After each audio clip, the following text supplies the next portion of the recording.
The very controversial issue of building in the Jewish settlements has stalled the peace process here for over a year.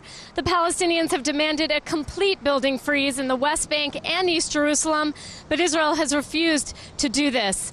Now we're hearing that the Americans are actually putting a new plan on the table. They've asked the Israelis to perhaps consider a de facto freeze, an unofficial freeze, in the settlements in both the West Bank and Jerusalem. They'd be able to build within certain areas, but not outside the extending borders of settlements.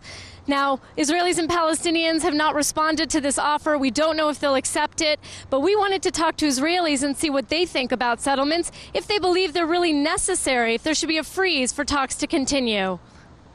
I think it's a mutual problem.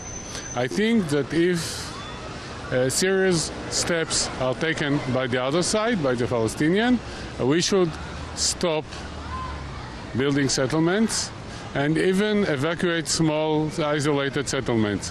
But it should be mutual. We should make sure that they go on a good way, that they stop inciting people, they stop inciting in their educational system.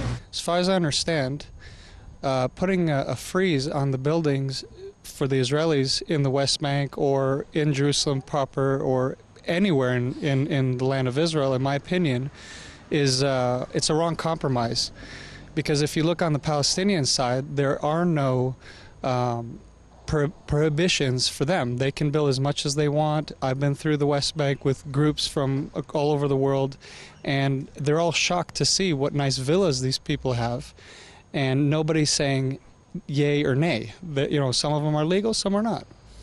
On our side, on the other hand, we basically use the law for all of our citizens, and it's basically preferring one side to the other side. And in my opinion, that's not, that's not cool.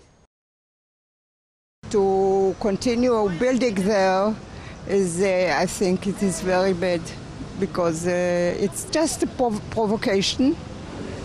And what is takdim to secure what we have there, without a possibility to choose at least what to evacuate and what to leave for security reasons. That's what I think. Why not? It's a freeze. Nothing should be done more than that. If it really makes things happen, or people start talking really about peace. I think it's disastrous. I mean, what's the point? Are you trying to seduce them into something they don't want? They really don't want any talks. It's obvious they don't want any talks. So what's the point? Are we trying to suck up to the United States? Is that the whole purpose of it? We don't have room. The price of housing is skyrocketing here.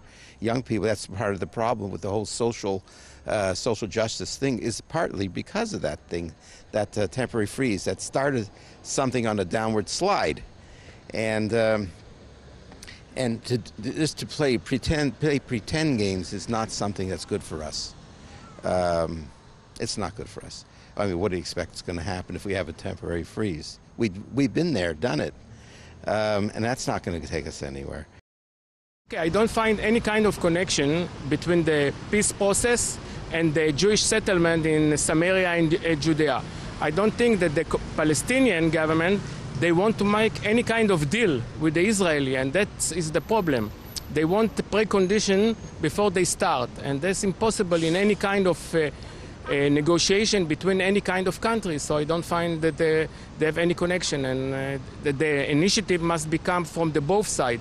And in this case, the Palestinians are refusing to make any kind of negotiation without precondition. That's my point of view. Representatives from the Mideast Quartet, from the UN, the EU, the United States, and Russia will return to Jerusalem this week to try to get the peace talks back on track. They'll reportedly discuss that American proposal for a de facto building freeze in the West Bank and East Jerusalem. Now, both the Israelis and Palestinians are under tremendous pressure to return to the negotiating table, but this time the Palestinians are feeling a little bit more heat. They've come under intense criticism from peace negotiators for moving ahead with their bid for statehood at the UN. Jordana Miller, JN1, Jerusalem.